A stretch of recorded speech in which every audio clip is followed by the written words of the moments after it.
আমার কথা বলার জন্য আমি জ্বালাই নাই, আমার নিজের খায়েশ পূর্ণ করার জন্য আমার এই আন্দোলন নয়, আমার নিজের স্বার্থ সিদ্ধি করার জন্য এই পবিত্র আন্দোলন নয়। আমি দাঁড়িয়েছি আল্লাহ রব্বুল আলামিনের শ্রেষ্ঠত্ব ঘোষণা দেওয়ার জন্য, আমি দাঁড়িয়েছি আল্লাহর কথা বলার জন্য। আল্লাহ তাআলা পবিত্র কোরআনের সূরা বাকারায় একটা কথা বলেছেন, তোমরা আমার আয়াত গোপন করো না, এর বিনিময়ে তুচ্ছ মূল্য নিও না। আরেকটা আয়াত আল্লাহ বলেছেন, যারা গোপন করে তাদের উপর আল্লাহ লানত।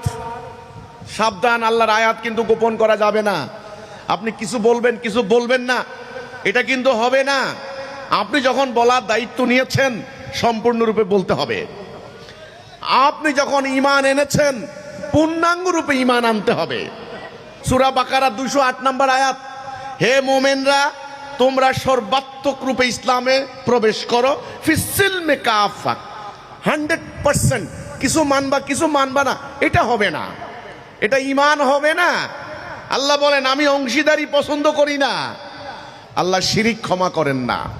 কিছু মানবেন কিছু মানবেন হবে না। আবার আপনি আল্লাহর কথা বলতে যাবেন, আল্লাহ বললেন উদউ ইলা সাবিলি রাব্বিকা বিল হিকমাতি ওয়াল মাউইজাতিল হাসানা, আল্লাহর দিকে ডাকো।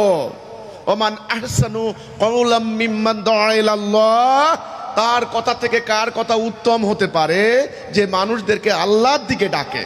তো যখন আপনি আল্লাহর দিকে ডাকবেন, আপনাকে আংশিক বলবেন, আংশিক গোপন করবেন, এটা হবে না।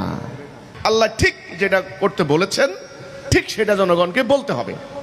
বলার সময় আপনাকে উত্তম যুক্তি ব্যবহার করতে বলা হয়েছে। হিকমা, হিকমা মানে প্রজ্ঞা, নলেজ, উইজডম, উত্তম যুক্তি, রেফারেন্স, সুন্দর করে কথা উপস্থাপন করা। মাউইজাতুল হাসানা, হাসান মানে সুন্দর, এখানে মাউইজ মানে ওয়াজ, ওয়াজ বক্তব্য, উপদেশ। তাহলে আল্লাহর কথা বলতে গিয়ে উগ্রতা হবে না, আল্লাহর কথা বলতে গিয়ে মিথ্যা হবে না, আল্লাহর কথা বলতে গিয়ে নিজের নফসের পূজা করা হবে না, আল্লাহর কথা বলতে গিয়ে টাকার কোনো, অর্থের কোনো লেনদেন করা হবে না।